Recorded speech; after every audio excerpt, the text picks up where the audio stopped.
from new beginning. Yeah,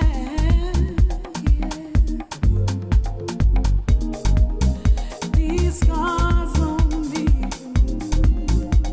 are badges of my journey, and everyone should see that love and life is free. I applaud me, yeah.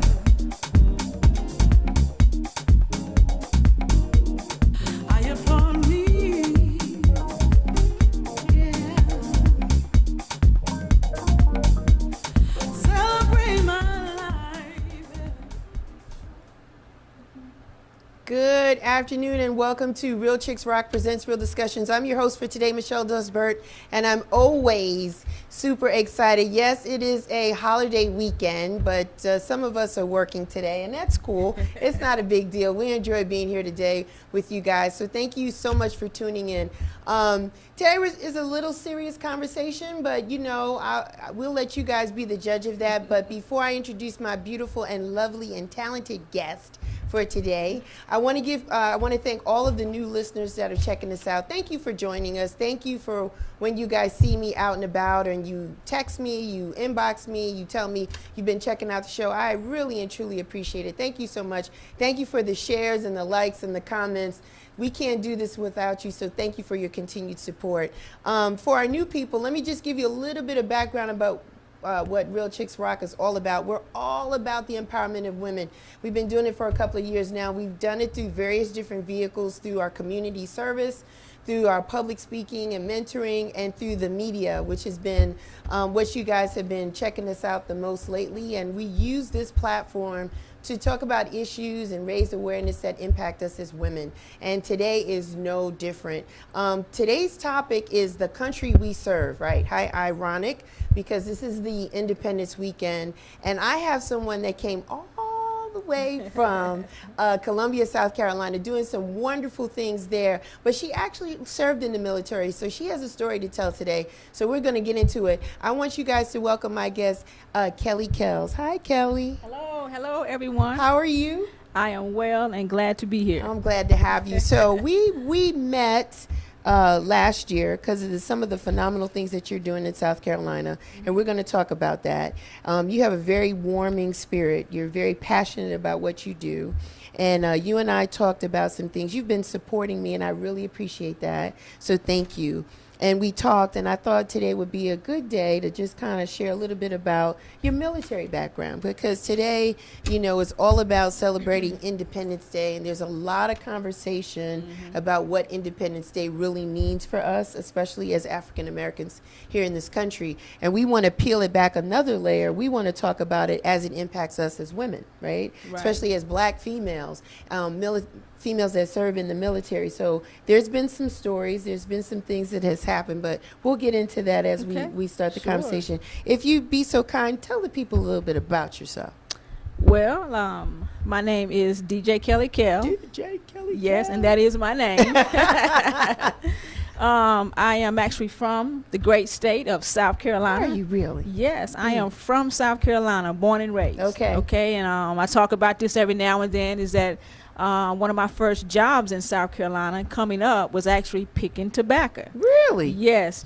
I did not pick cotton, but I did pick tobacco. Okay. I came up in a small town called Society Hill, and that is 2 words: Society Hill, South Carolina. Wow. So at an early age, I had a great interest in being in the military. Okay. So that's kind of like how my military service started. But I'm from South Carolina. I love my state. I love our people. Okay. I love our culture. And I'm just happy to be able to be some sort of voice for our state. Okay. Have you always been in Columbia outside of your birthplace? Has it always been Columbia? No, I've been all over. Okay. I've been all over the world. Okay. And a great part of that was actually while I was in the military. Okay. However, coming up, our parents did do their best, based on the circumstances, to get us out as a family and explore certain states and things like that. But we were a working family. I mean, we've been working since we were little. Yeah, my mother and father had a working spirit, both of them. Okay. In fact, my mother worked just as hard As your dad. if not harder as my father. Okay. And even though during that era, she didn't get a lot of credit for the things that she did and Right. made happen. Right. You know, it's relevant to say that she was technically the backbone of our family. Okay. So I'm proud to say that. All right. I love you, Mom. I love you, Mama. Thanks, Mom, for And I everything appreciate you've done. everything you've done. All right. Yeah. So why the military when you were a young girl? I mean, picking tobacco in South Carolina. Why the military? Why did you want to be a part of that? Well, there was this show that was out during this time called Private Benjamin. Okay. I remember that with Goldie Hawn. Private Benjamin, Goldie Hawn, yes. And it was just something about seeing her in that Kevlar Okay. and the fatigues that she was wearing and the experiences. Okay. And that's all I can remember as far as the motivation to go. Okay. But once I got in, I knew it was for me. It was for you. When did you join? Like right after high school, Kelly? No, I joined maybe a year and a half after high school. Okay. I tried college Okay, first. I okay. tried college because I was an athlete in high school. Okay. Yeah, I was an athlete, and I had opportunities to actually play ball. Okay. In college, of which I did try, but it was just something that I really wanted to go into the military. Okay. So I joined a year and a half after exiting high school, and the rest is history. Okay. So you were about 19, 20 years old when you joined? I believe I was around 20 years old. Okay, 20 Yeah. years old. What was your division? Were you in the Army, Navy? Yes, I was in the Army, Okay. and I love all branches. Okay. All branches are important, but go Army. Why the Army, Kelly? Why? Well, let's see. The Army for me, I took the test for the Air Force, but they were taking too long Okay. to give me The results. the to tell results. you what's going on. Yes, Okay. and this was the early '80s, so they were taking too long in the Army. I mean, I went and I took the test, and they were ready to put me in like almost the next day. Okay. So I just went into the Army, and I think it was the best decision I could have made. Do you think that the Air Force might have been a little slow with when it came to women, or you didn't really feel that at that time? Well, I don't think that I was thinking on that capacity. Okay, gotcha. But now when you look back, that could have been during that era.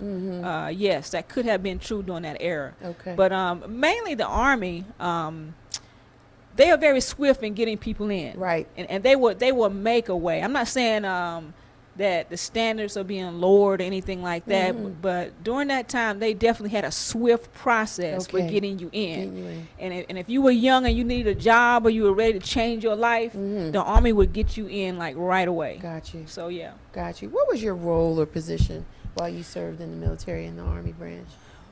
Well, I enlisted back then. I enlisted for a personnel job. Okay. And it later on changed to something they call human resource management. Okay. But of course, you know, everyone can tell you, you rarely ever work your MOS. I mean, they give you one, they send you to school for it, but seems like most of the time you do everything except that. Okay. You know. Okay. So. Okay. So tell me some of the experiences you experienced while being in the military. So here you are, you're 20 years old, roughly.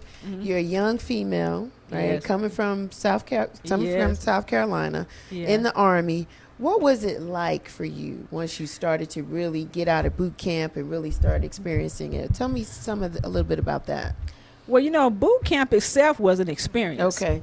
And I came in during the early 80s. Okay, I'll leave it at that. The early 80s, okay? And this was technically right at the end of the Women's Army Corps. Okay. And, you know, women had only been in legitimate positions getting paid and getting benefits just as our male counterparts since 1978. Okay. Okay, so I came in the early 80s. They were just starting to get things like uniforms that fit, shoes that fit, Really? legitimate places to stay. Wow. We trained and lived in the World War II barracks. Wow. So we had open bay. The bathrooms or latrines, as we Yes, call them back yes. then, were open. The floors were 100% wood that we had to, clean, wax, and all that. Our bunks, we had approximately four to a bunk.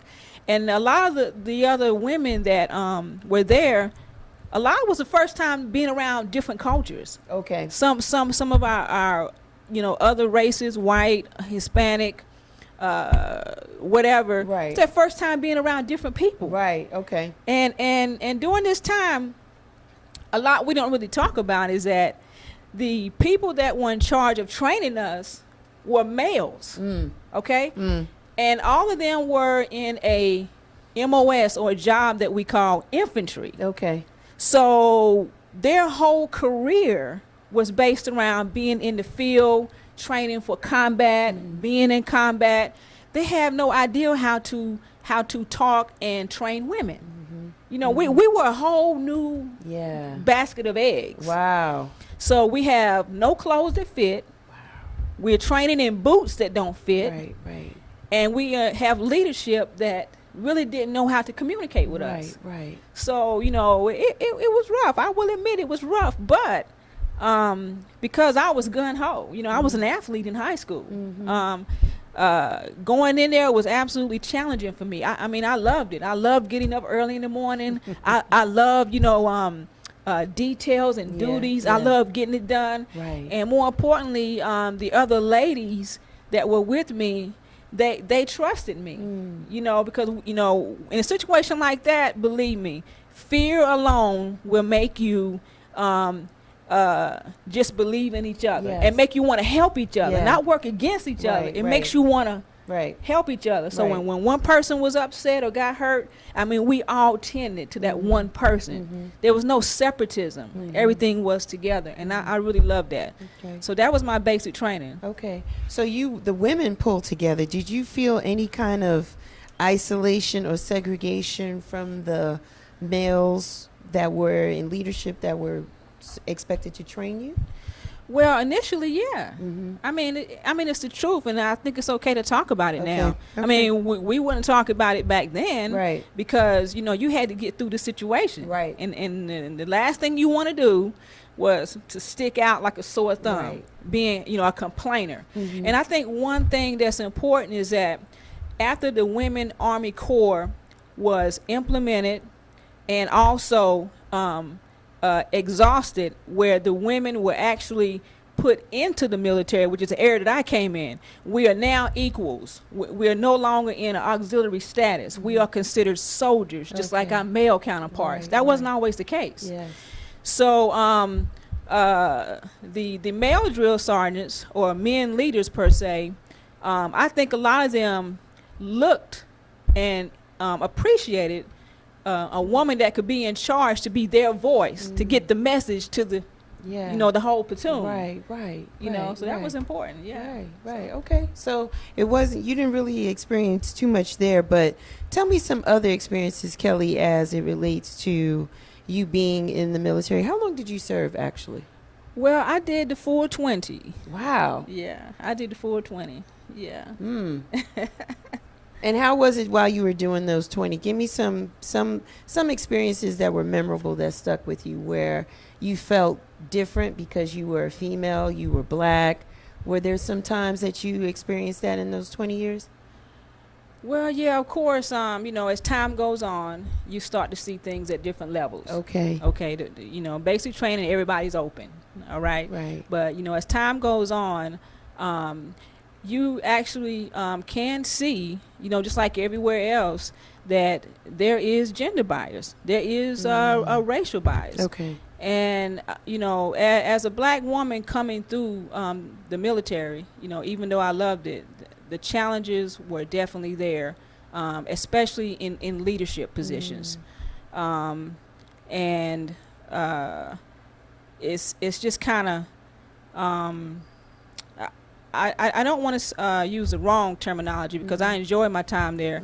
But what I can see now is that people are starting to actually talk about it now and bring it to the surface. Okay. Because things such as sexual harassment and and things like that, when I was coming through, you didn't talk about those type of Okay, things, and okay. even though you might have experienced it, Right. and seen it, you couldn't talk about it. Okay. It Yeah. wasn't appropriate to talk about it. Right. Right. But guess what? Now we can talk about Yeah. it. Yeah. You can even bring charges now. Couldn't you think know? about doing that then. No, you couldn't think about it. No, it was unheard of. So I think that in many ways we have come a long way, okay. and we still have a long way to go. But quite a few of my counterparts didn't make it, Michelle. Really? They didn't make it. And one of the most haunting things, and sometimes those voices, I'll be honest, those voices still chase me in my dreams sometimes, is to hear your fellow soldier tell you things and there's nothing you can do about Oh my it. God. Yeah. Yeah. So now we elevate to these words that we call depression and PTSD. Yes. Yes. Okay, which women have been experiencing that since day one, and not necessarily from combat. Yes. But the harassment that went on. What is PTSD? Tell me, what is that? Well, PTSD basically is an emotion that you have based on a traumatic event where you feared for your life. Oh my God. Okay. You feared for your life. Okay. That's PTSD. All right. Okay, and of course depression is pretty much everything else. Yes. Yes. Okay, so if you look at the things, and there are many stories. There are many stories. Women have been suffering since day one. My gosh. In our armed forces, and could not do anything about it. Nothing. And just like a mother with her kids, one of the most terriblest things you can experience is not being able to help your child. Yeah. There's nothing you can do. Right. Right. So that is one of the down things that I experience. Is seeing some of those things as a fellow comrade. Right. And there's nobody that you can talk to. Nobody you can tell. Right. Because you got to understand, in some of these positions of equal opportunity and things like that, even though that person might be in charge, there's only so much they're going to stick their neck out, to help. To help. Right. And it's because terrible. it's a lot of different things, right, Kelly? It's a lot of different things. Let's just cut up this pie or this quadrant, if we will, because now we're female. Then some of us were black. Then some of us may have same sex partners, right? So we're gay. Right. So we have all of these different things going on in there. So depending upon the day, the time, the vibe, the energy, the leader, we could be subjected to anything going on that particular day. And that's a lot of years of that. That's even if it's not happening to you directly, again, the pain is watching other people having to deal with it. Right. Because you move like a leader. Right. So you were probably a leader all this time. So they were probably going to do things to a certain degree so far to you per se. Right. But that doesn't eliminate the fact that you witnessed or heard or seen or could imagine. And these were going on. And so it's just like women just didn't have a voice then at that time. Well, I will share this. That type of situation is we call back then a witch hunt. Okay, especially for gays and lesbians. And when I came in, you could not be gay. You could not be a lesbian. Now, you could be everything else. You could sleep with everybody that you wanted to. And that was fine. But you could not be gay, and you could not be a lesbian. So many of our gay community, LGBT community in the military were in very pretentious and hostile situations where you had to sleep with people, especially women. And a lot of male leaders in these positions, and I'm not speaking from secondhand information. I understand that. Okay, I'm speaking from firsthand information. Okay. Is that men were known to prowl for gay women. They were. I mean. Yeah. I got you. I should be getting 1 million calls right now. I should be getting 1 million comments right now of the fact that it is a known fact that men seeked out gay women because it was up to the woman to prove to them that they were not gay by sleeping with them. Wow. Okay? Wow. Now, in this day and era, you can be gay in the military. Okay. Yes. But Yes. back then, you could not. It was against the law, against the rules. And you could even get put out the military for being gay. Lesbian, gay, whatever. Right. Okay? Wow. Because back then, everything was gay. It was no lesbian, gay, bi. It was none of that. None of It was that. gay. Gay. You were gay. Right. Okay? Right. Now, every era has different terminology and different meaning to those words. Right. I'm speaking from my era. Understood. Okay. So, and it was terrible because you had women that had to get in these fake marriages just to be considered legitimate. Yeah, right. Because guess what? If you were considered to be gay, right, they could put you in a category where you wouldn't be selected for a promotion. Right. Now you stuck. Now you stuck.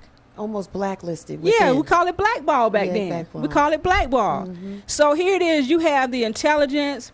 You have the same criteria. You've done everything that you're supposed to do to get promoted to the next rank, but you can't because word throughout the ranks is that you're gay. Yeah. So yeah. So now though you have to be a lot more careful with things like that, you know. But yeah, that all that stuff was happening, you know, when I was in, and I'm just grateful that, you know, that I had a mindset that I was going to keep going. Now I am a survivor of military sexual trauma. Come on now. Yes, I am a survivor. Wow. So, and I don't talk about it, and I don't pound upon it. Yes. But yeah, I am. My goodness. And I, you know, and I don't know how many other of my battle buddies are, because it's not something that we talk about. Right. So, you know, I do my best now to be an advocate for that. Yes. And that's something that you won't see me post a lot on my Facebook page. But I have a large population that I help military sexual trauma, men and women. Okay. Because a lot of things we don't talk about is that men were victims too. Yes. Men were victims too. And it's kind of crazy because many of them will not come forward. Okay. Because they are embarrassed to say that they were victimized. Whereas women, a lot of times we came forward and we were shut down. We were shut down. Right from the very leadership that was supposed to protect us. So yeah, you know, and I think that situation actually made me stronger. Whereas, you know, once I got past that, there was no stopping me. I hear you. There was no stopping me. I'm not afraid of anything. I know. I'm not afraid of anything or anyone. I got you. And the worst thing that you can do now is tell me I cannot do something. That's right. Did you experience the trauma early on in your years in the service? Yes. Kelly? And that's normally when it happens, when you're fresh into the ranks. Okay. And when you're fresh into the ranks, you know, you're open. Right. You trust everyone. Gotcha. You know, there's no shield. Right. So yeah. And did it happen because of the sense of your sexuality, or just because you were young and new? How come the trauma happened? Do you have any idea why? I think it was a combination of both. Okay. I think it was a combination of both.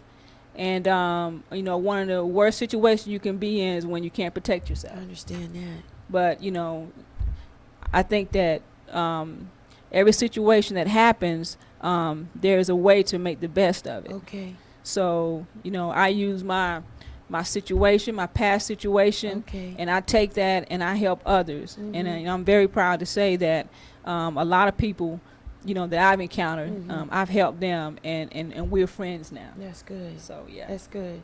That's good. That's a lot. That's heavy. Yeah. Yeah. But it happens, unfortunately. Yeah, it does. Now, did you find, Kelly, that once it happened, was it a recurring experience for you, or it just happened that one time and it no? That one time. And, Okay. I think that during this particular era, because there is no protection, you learn how to protect yourself. Right. Okay. Right. And guess what? You have a high sensitivity how to protect others. Got you. So I became very protective of anyone, within my ranks. Got you. Because I actually fast tracked through the military. You did. Okay. I reached high ranks really fast. Okay. And like I said, even though you are assigned a job in the military, it doesn't mean you're going to work that job. So I advanced, very rapidly through the military. To include, I was a drill sergeant, an instructor, Wow. master fitness trainer, Okay. first sergeant. So I actually progressed through I think my determination, and it's sad that something like that was the pace setter for my motivation, but I just like to feel that every position that I held, I did my best to set the standard, be the standard, and made sure that I implemented the standard, and I took care of the people that I was in charge of. Okay. And what the same thing that happened to them happened to me. So did you feel that you were able to, did you still have to feel you had to keep your sexual preference close to the vest Oh yes, until you got out, even though it just happened the one time? Not trying to belittle that. right. Because if it happened once, it happened 100 times. Doesn't matter. When they cross the line, that's when they cross the line. But you kept that to yourself. Did you feel that there was a community of other people that were having a similar lifestyle like yourself, as it relates to maybe being traumatized sexually and just because of their sexual preference, and they're like, I got nobody to tell, so I got to keep this quiet? I know that still happens now. Yeah, Okay. and our population, look, we're people. Yeah. We aren't going anywhere. We're people, and we are part of all organizations, Yes. all type of jobs, and I think that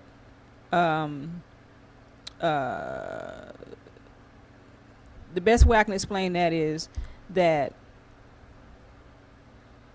when you become comfortable in who you are, it doesn't matter where you are,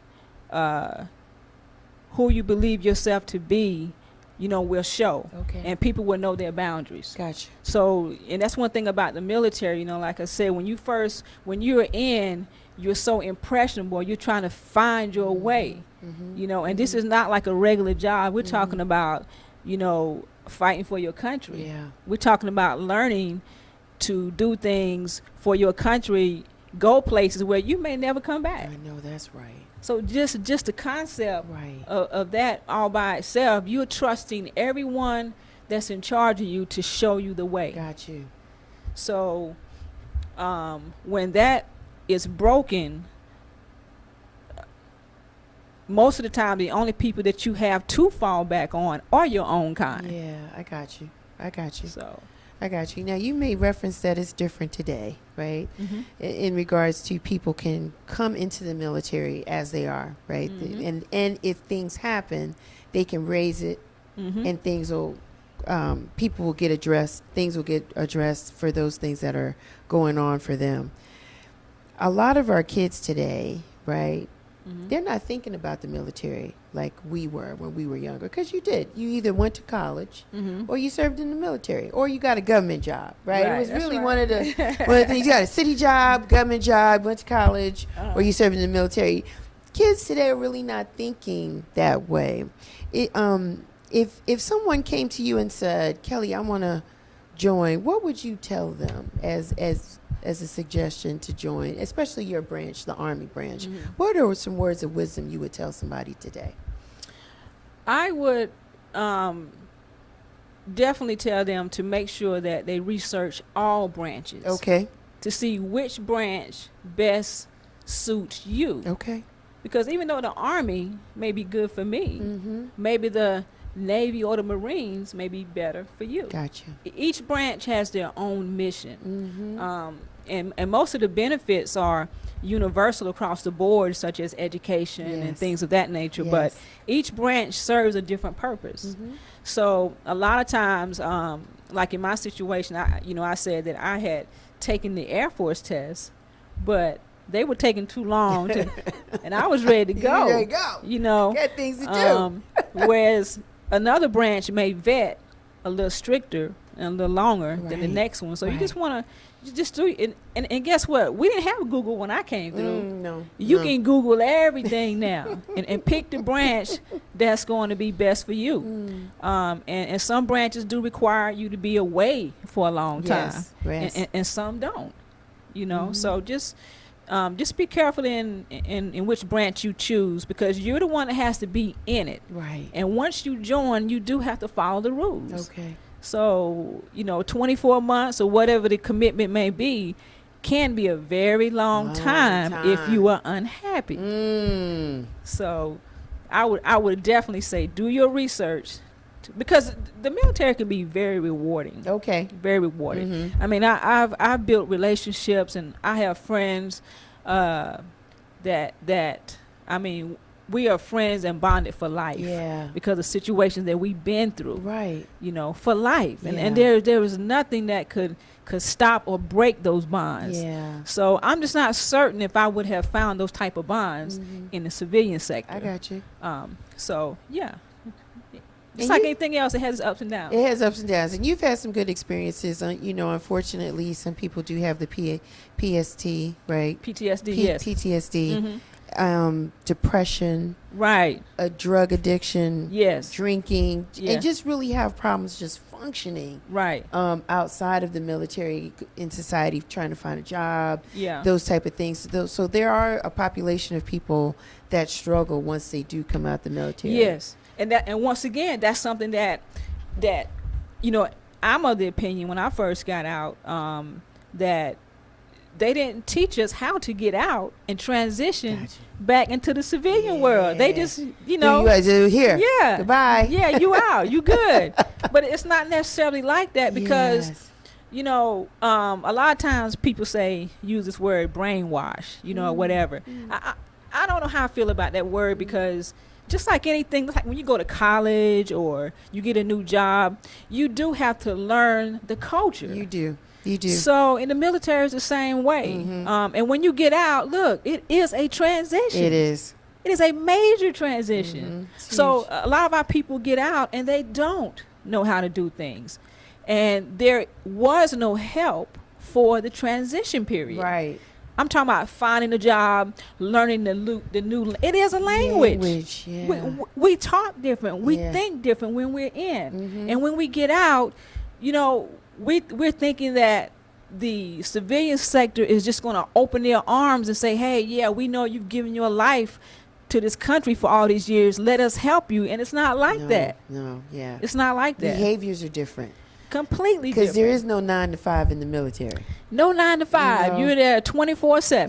Yeah. So it's a different cadence and a whole bunch of lifestyle, and just even being in a relationship with people that served in the military, it can be challenging. It can be rewarding or challenging. It's different because your clocks are different. The way you move is different. The way you think is different. Completely. It's very survivor. It's very strategic. Yes.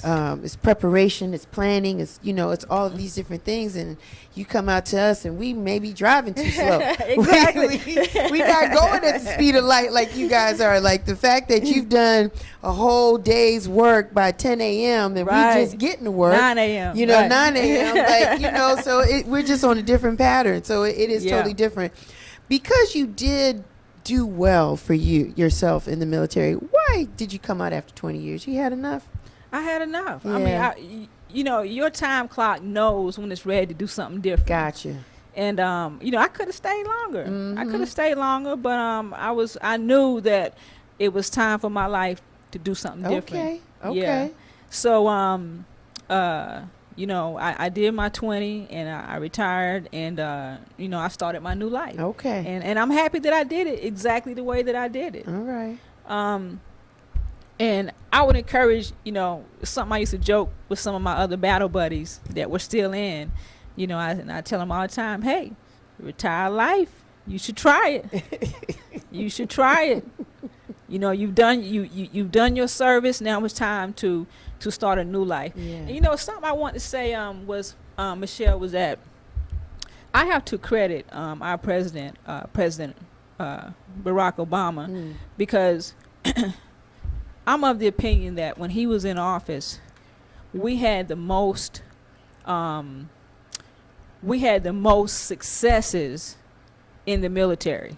I mean, as far as just the awareness of who we are in the military, our mission, and more importantly, the respect. I never really felt that. Really? My whole time while I was in the service. Gotcha. Okay. Everybody knew that we had a military. Everybody knew that we had heroes. But just the respect, I feel that when he was in office, he brought a certain level of respect and awareness to the sacrifices that we really make while we're in there. Yeah. And not just us, our family members too. It's just like when you're in the military, your family is in the military too. If you have PTSD, your family has it too. Yeah, yeah. You know what I mean? That's true. It's not a joke. It's true. It's real talk. Yeah. So you come out of the military, you want to start your new life. You've been around the world in 20 years, and you come back to South Carolina. The great state of South Carolina. She loves South Carolina. I love South Carolina. And when you came out of the military, you decided Columbia? Was it always Columbia when you came out? Columbia. Columbia is a city for me. Uh-huh. I'm from the country. Oh, and I always wanted to live in the city. All my life. After being in the woods, for all those years, I always wanted to live in the city. Okay. And Columbia, South Carolina is the city for me. I got you. So, yeah. So now you've come out of the military. You're back home in South Carolina. Columbia is the city for you. What are you doing when you get back? What are some of the things you wanted to do as a person that's out of the Army? What were some of the things? Well, I done many things. When I got out. Okay. We have a family business and things of that nature. I think the first part of my life was to try to, get my transition correctly. Okay. And that's a process all by itself. That's just like going to school. Yes. Learning how to transition. And part of the transition process is finding entities that's what they specialize in. They specialize in veterans transitioning to civilian life. So, and when you're retired and you don't necessarily need to work, you can focus on that particular aspect. Gotcha. So, yeah. So the transition was what, a year or two all by itself. Really? But I've always been a DJ. I've always been a DJ since the early 70s, back in my mom and pop's, family business. And it just carried on. So that was something I also fell back on too as soon as I got out. I just started doing that full time. Really? Yeah, full time. And it never stopped. But I like doing multiple things. I'm not like an in-the-box type of person. So the DJing was way back in the day. Yeah, way back. Yeah. DJing on vinyl, just going. Yeah. Yeah, vinyl. In South Carolina. In South Carolina. And then we went in the military. We just had to just like, okay. Yeah, and I was doing it in the military too. You was doing it in the military too. Because there are so many awesome DJs and producers and anything that are in the military. Come on now. Yeah, I met so many people, especially like in Europe. I met so many people, brothers and sisters, that were just going bananas with their skills. Right. And you know, in Europe, a lot of things in Europe don't even make it back here to the United States. I know. So when you're in Europe, you really get to expand because everybody is interested Yes. in music and production. Gotcha. And this was back in the 80s. 80s. Early 80s. Early. Yeah, but now I've been, spinning, since the mid 70s. Mid 70s.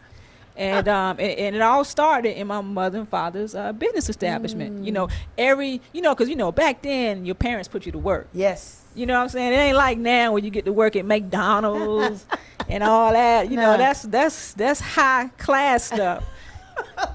Back then you had to do everything. So my responsibility was, I was responsible for the music. Okay. So, every week, when we had the money, we would go and I would get to go buy a new 45. 45s with the little spindle, the little plastic thing in the middle. And I remember one of my favorite songs back then was, I think it was the Jackson 5. Okay. It was a song they made called Enjoy Yourself. Yes. Enjoy yourself. Enjoy yourself. Yeah. Enjoy yourself. I was going to ask you what kind of music you liked when you was playing, when you were spinning. So, what? It's crazy because even though we had a black establishment and I played, black music. Yes. The only thing that was on the radio was like, Caucasian white music. Yes. So, at that time, there was absolutely. nothing. And that's in every city for the most part. Oh, really? Yeah, for the most part. Wow. I mean, me being up in New York, it was slightly different. We did have urban radio. Yeah. But there was a lot of, pop, top 40, whatever going on. And there might have been one or two urban stations that you could hear Isley Brothers, Marvin Gaye, the Jacksons, and that type of stuff. But Billy Paul. Yeah. So the only way I really knew how to keep up with the music was to go to the record store. Got you. And my man, he always told us what was new because it's not on the radio. Right. So when the people came to our club on that Saturday night, and we had the only establishment in the area, so it's kind of like family. Everybody come out, and back then, I'm talking about the 70s. You already know the history of the 70s. Yeah. I mean, people don't have no jobs. I know. Racial tension is at an all-time high. Yeah. The segregation thing is just like, it was like super crazy. So when that Saturday came and it was time to go out, everybody was out. Okay. And it was nice. And my father did the cooking. My father was an excellent cook. He did those fried chicken and hamburgers, and he would make sure everything was just right. And everybody loved his food. And my mother, once again, she did a little bit of everything. Right. Silently making sure everything was good. So so music actually just came naturally to me after that. So if you guys wasn't really hearing it on the radio, shouts out to your record store. How did they know about the music? Was it an underground situation? Like, how did they know what was going on if it wasn't being played on the radio for you guys? I really don't know. Okay. I was so young back then. Yeah. The only thing I knew was time to go to the record store and get some music. And then that night I'd be playing it in the club. And you would know if the people liked it. Yeah. How so? Because they would all jump to the dance floor. There you go. They would jump to the dance floor. There you go. And that's one thing I really like about that era. There was no shame. I know. Everybody loved to dance. There was no standing around. I mean, it was just dance. They loved. It's like, let me enjoy these 4 or 5 hours. Right. So they got it in from the time they came to the establishment to the time that they left. And now when you think about it, decades later, that was a beautiful thing. It was. Yeah. It was. So you've always liked dance music. It sounds like at least soulful dance, like the Jacksons and people singing like that. How and when did you start loving house music? Well, I was actually introduced to house music when I was the first time I was in Europe. Okay, and this was back like in 85, I believe. I think it was around 85. Okay. And there's this club in Germany. And if anybody was over in Germany during the 80s, everybody know the No Name. That's the name of the club. No Name. It's called the No Name. And the music that they were rocking in there was absolutely bananas. Wow. Absolutely bananas. And that was kind of like the jump start. Okay. And then shortly after that, I was actually stationed in Fort Dix, New Jersey. Okay. Wrightstown, New Jersey. Okay. And we used to go to Philly and New York, you know, like my first experience in the big cities. Yes. So that was kind of like an introduction. But once again, a lot of stuff that I was listening to back then, it never made it back to the States. To the States, yeah. And they weren't calling it house music back Okay, then. yeah. Anyway, so I didn't know what the name of it was back then. But when we get back to the States, and I went to this club in D.C. called Cakz. That's when everybody was saying, this is house music, This is house house music. music. And the vibe was just, I mean, you already know how house music I know. is. It just takes you to a whole nother level. I know. I'm trying to help the listeners for those that don't know, because I know what it is, and I know what it does for me, and that's why I love it so much. And everybody that comes on the show or listens to it, they love the theme music for the show because it's Dawn Tallman. Shouts out to Dawn Tallman. Yes. Doing phenomenal things, and I had an opportunity to meet her in Greece for Josh wow. Milan's 50th birthday. So Yeah. it was wonderful. And yes, absolutely. House music is just the thing for The me. thing. So I got to have it. And so, yes, that I know exactly what it does. And shout out to all the pioneers keeping it alive. You know what I mean? You That know, are putting out good music and golly. stuff like that. And we're going to talk about that in just a second. So I want to come and bring all of this love that you got for music back to South Carolina, especially in Columbia. I want to fast forward a bit because you're doing some phenomenal things, DJ Kelly Kel in Columbia, South Carolina. When I came last year, it was your first annual event, was it Yeah, not? first Right? one. And it was really kind of like showing Columbia what house music was all about, right? It was out in the park. It was Yeah. the energy was high. Yeah. You had a collection of different DJs, and I want to talk a little bit about that because then it'll help people understand what you're doing today and why you're so passionate about what you do. Why did you feel it was important to drive house music in South Carolina the way that you're doing it right now? Why? Well, house music has been in South Carolina. Okay, get me straight. Yeah, Get me together. It's nothing new. Okay. It's been in South It's Carolina. been there. And you know, and we can go all the way back to, and most South Carolinians would tell you, we could go back to the candy shop days. Huh? Candy shop. And Candy Shop was one of those clubs in Columbia, South Carolina, where everybody went. But you couldn't go there before like 1 o'clock in the morning. Ooh. But it's where everybody went. Okay. And you hear all type of music there. And there were other clubs there too, but they were Caucasian clubs. Okay, so sometimes we would go to the Caucasian club, which they played a lot of the upbeat, Right. pop and stuff Right. like that, which were remixes of our songs and all that. But house music has been there, and over the years, there just hasn't really been a soulful house music presence. Okay. And I'm talking about somebody that's actually doing it. People are supporting it, and there is awareness of it. Now, as far as what other people label house music, like your EDM, Yes. your progressive, your Right. your techno, your Yes. rave, that's Yes. there. Okay. And there are DJs that have been doing that. And they have followings and things. They have their own nights. But really, there was not a soulful presence. Gotcha. So, I had people been gnawing at me for wanting to do it and stuff like that. And so I decided, to go ahead and move forward with it. I had a lot of support, and especially my transplants in South Carolina. And, there are a lot of New Yorkers there, a lot of New Jersey people there. People from North Carolina there. North Carolina, I mean, because... North Carolina, South Carolina used to be one state. Y'all do know that, right? We used to be one state. Give us a North lesson. Carolina and South Carolina, okay, before it was actually divided into two separate states. But we do have a lot of North Carolinians that actually live in South Carolina as well and want to see a soulful presence there. Gotcha. So it was only through their support and motivation that I continued to move forward Gotcha. with soulful house music. Yes. Yeah. Yeah. And it's crazy how many people just come out the woodwork and want to help, and want to spread the word and want to keep it going. So the doors are open now.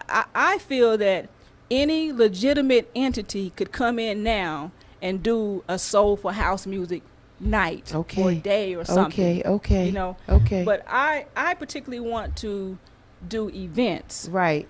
Because I want my events to stay focused around our veteran population. Gotcha.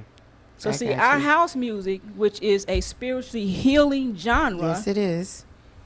Is used mainly for our veterans. So Nice. that's kind of like how I implement house music in South Carolina. Nice. So everybody that correlates house music, with us, the Yes. Columbia House Music Project, will always see the veteran presence. Nice. And I'm talking about not only our well-off veterans, our homeless veterans, Yes. our military sexual trauma, MST survivors, their children. That's kind of like what we. So everything that we do, we take donations. Okay. And we go back to the communities. Come on, Kelly. Right. And we set up. Yeah. We set up like we doing a major production. Yes. Like everyone would do downtown. We set up our speakers, our lights, our backdrops. Right. I have the DJs come in and we give a full show to that community. Whether you want to call it the projects, the hood, whatever. We call it community. Yeah. Okay, 'cause that's what it is, a community. Yes, community.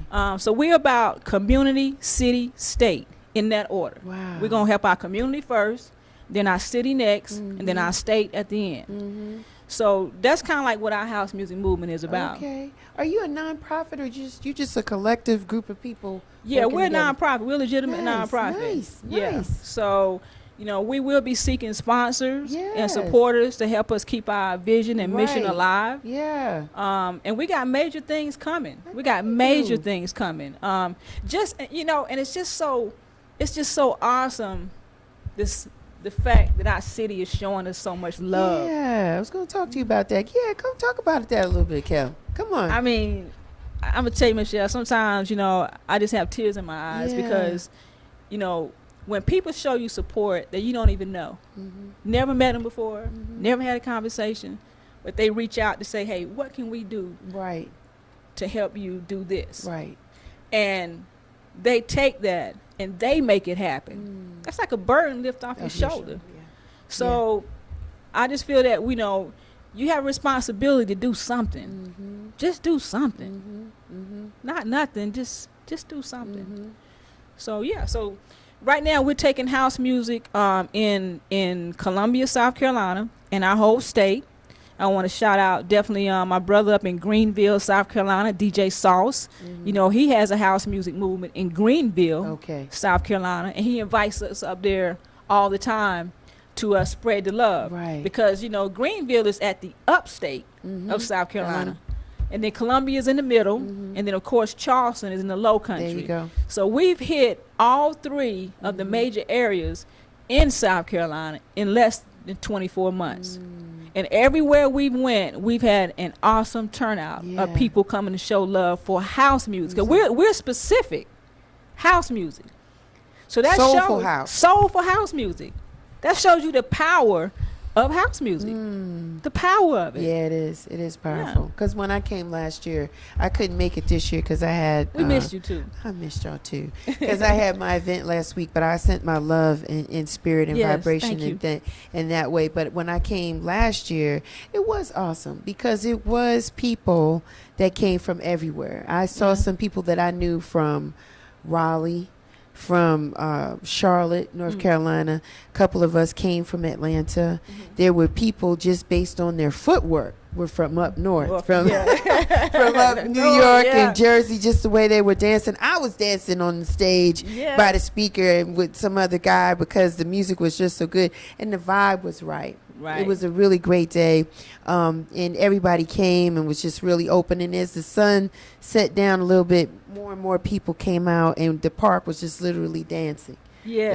the whole time. So that was good. And I was like, I think she's on to something. And then Wasn't that beautiful? Yeah, it was beautiful. And so tell us about last week. Last week you had, wasn't that your second annual last week? That was our second one. And in a bigger place. In a bigger place. It was at Benedict Historic. Yes. Benedict College. You know, Benedict College was originally an 8-acre plantation that they changed into a historically black college. How did you get that? How did you? Now I can't tell you everything, Michelle. I can't tell you everything. But that's on the line like of support, right? Our city is showing us love. Showing you love. And shout out to Coach Washington, another legend. Yes. And I know I use that word a lot in South Carolina when I'm doing my posting on Facebook. It's because I want everyone that cares to know. Yeah. I don't want you to guess who this person is and what their place is in South Carolina history.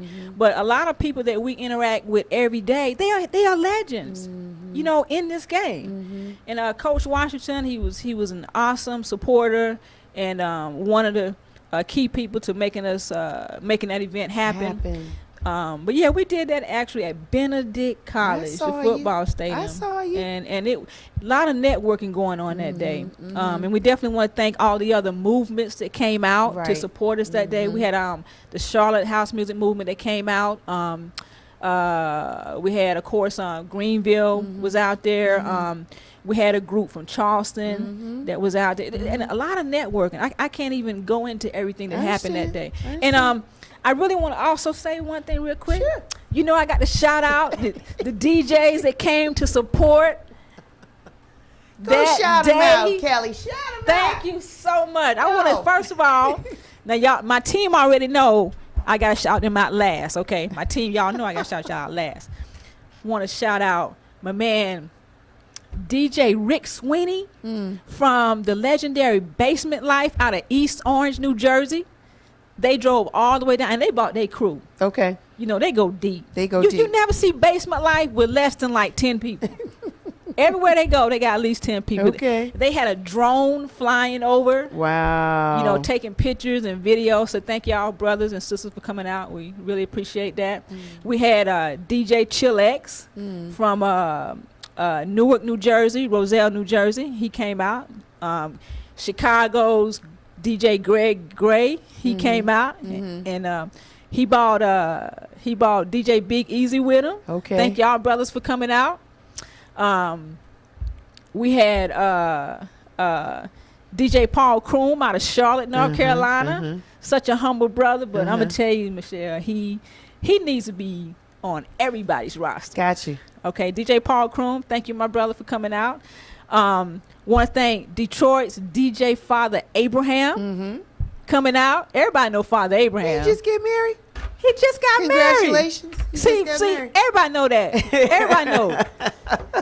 And his lovely wife, Nicole from Detroit. Yes. And she's rocking her gear. My sister girl.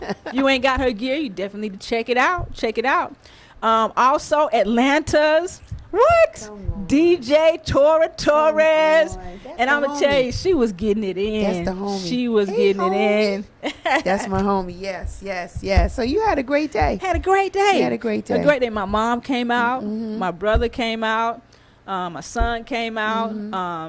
My sound man, DJ Deer. And I know Columbia, South Carolina is probably on 10 right now when I say his name. Everybody know DJ Deer. I hear you. That's all 100 speakers. They all his. They're all his. Yeah. So we had a great time, Michelle. And I can see you sitting here. I can see the wheels turning already for the third one, the annual one. Oh, yeah. I can see you already planning, thinking about that. Because that's usually how it happens. When you have one, you don't wait. You don't let the grass grow under your feet. You already start planning and thinking about where that's going to be, who's going to be a part of that, when is that going to happen, because it's just planning. So you like doing this kind of stuff, the big events like that, just really giving Columbia some good visibility and some shine all around soulful house music. And you got the city supporting you and the state. Didn't you do some things last year? Some state like we on the state capitol. You doing some stuff. You know, we're there at the end of the month again. What are you gonna do at the end of the month, Kelly? We're doing a back to school donation drive. Okay. House music. Of course. We have New Jersey's Club Zanzibar's first DJ Hippie Torales, international DJ. Yep. He's going to be on set, plus DJ Cat in the Hat, myself. I actually get to play this time. Okay. A lot of times I don't get to play because it's not enough time. I know. So I actually get to play this time. Also DJ D Extra, and myself is on the roster. Okay. But yeah, so we're doing a back to school drive, and it's going to be on the State House. Last year we had our speakers Yes. next to George Washington. I'm going to put a picture of that on Facebook. George Washington, y'all. The state's capital. The state's capital, Michelle. You doing big things, and man. you should have seen the people that were coming through there wondering what we were doing, Right. and who we were. Yeah, And guess what? It's crazy how love sometimes conquers everything. it does. Because sometimes, instead of some of them people walking away, they stayed. Yeah. And they danced. There you And go. they took picture and video. There you go. There you go. The power of house music. Power of house music and love. And you know, it's your energy too, Kelly, because you make everybody feel included. Right? So it's always about inclusion with you. So the whole time from sun up to sundown. So everybody feels welcome. So I think that's what people feel whenever you're having an event. So it's just getting stronger and bigger and just doing more big things. So how can people how can people support your movement? Do you have a website, or how can people donate, especially with the school drive coming up? How can people get at you?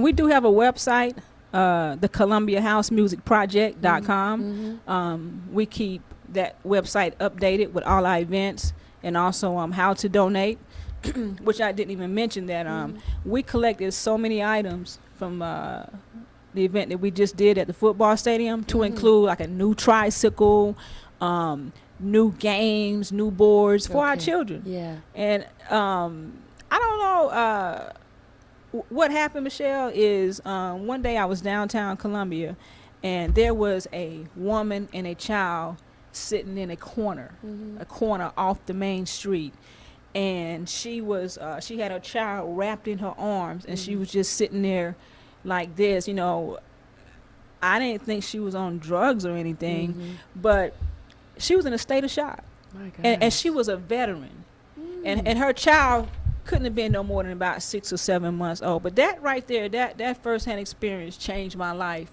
with the awareness of our homeless veterans, women, and their children. So it's very important for me that every event that we do, we always include the children. Because a lot of times when we do drives, you know, we never really include the homeless children. So that's what we're doing the end of this month at the State House steps. We're doing a back to school donation drive, and we're including, you know, on purpose, we want children's things, anything for children. Okay. And we actually take those to the homes where the children are. Right. And we make it a big deal when we give it to them. We throw a little party, and we let them go pick out what they want. And they just be so excited. I mean, oh my God, it's just so fulfilling. It is. To be a part of that. To give back to the community. That's very important. So we can reach out and donate, and then proceeds from our donation will go to help to children at the end of the month. What day is it going to happen? Saturday, July 27th. Okay. We're going to be at the capital of South Carolina. Last year they said they heard us 7 blocks. 7 blocks. Now, they never asked us to turn the music down, and we're known for shaking our city. We're known for shaking our city with house music. Because that year that you came to the park, oh my goodness. We couldn't even see you sometimes, because of the speakers. Yeah.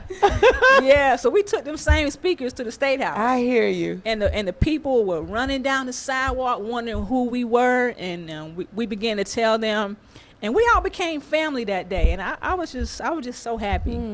I was just so happy to link people together. I hear you. Like that. So yeah, we're shaking the city July the 27th, the last Saturday of this month. We're gonna be at the State House steps, the capital of South Carolina. Okay. Never been done before. Never been done. Never of course, been done you're doing before. first time stuff, man. That's why I'm talking to you today, because you're doing first time stuff. People need to pay attention to what you're doing, because it's first time stuff, never been done before, and you're getting the support, which is very important. Because oftentimes we don't get what we need enough of it, and it's really wonderful to see that people are getting behind you and supporting you and doing this, and just kind of like, come on in, just do it. Yeah. Just come on in and do it. Ultimately, what would you like to see for your nonprofit? Would you like to see grants, and then you can turn that around into maybe workshops to help veterans transition back in to society, or what's some of the goals for your nonprofit so people can know? Well, ultimately, we want to have our own facility. Okay. And we want that facility to be able to house transition classes. Yes. I've even visualized having a place for veterans to stay. Okay. It's not past it's not past the vision. But short term wise, we definitely want our own facility to be able to not only have help like that for our veterans, but to also house our concerts and things like, because we want it to be personal. Right. And you know what? I didn't even mention this, but there are so many veterans in Columbia, South Carolina, from up north. So many. I just had no idea. I'm not even talking about the transplants. Right. I'm just talking about veterans. Right. That don't even associate with house music. I have a nice following of veterans that have nothing to do with house music. Yeah. They just come to my events because what? We are all veterans. Well, why did they pick Columbia, South Carolina to be there, to retire or just start a second life? I think a part of it is the cost of living. Okay. And Columbia, South Carolina is centrally located. Okay. You know, you can easily get to North Carolina, Georgia, Tennessee, wherever. And also, it's a friendly state. Okay. It's a friendly state overall. It's a friendly state. And something else I didn't do, Michelle, I did not shout out the Atlanta people that called me Saturday. They really, I actually got personal phone calls from house music legends right here in Atlanta. And tell you what, congratulations. Tell me congratulations. That just felt like so good. Yeah. And one of them was Sold Out, Freeze Project. What's going on, DJ Freeze?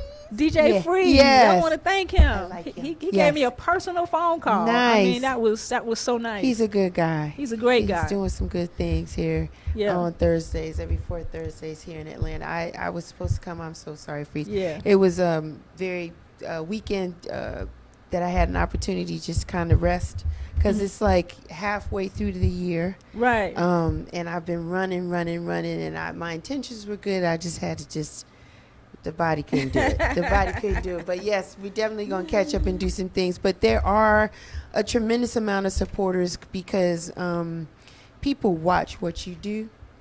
They watch how you vibrate. They watch how passionate you are.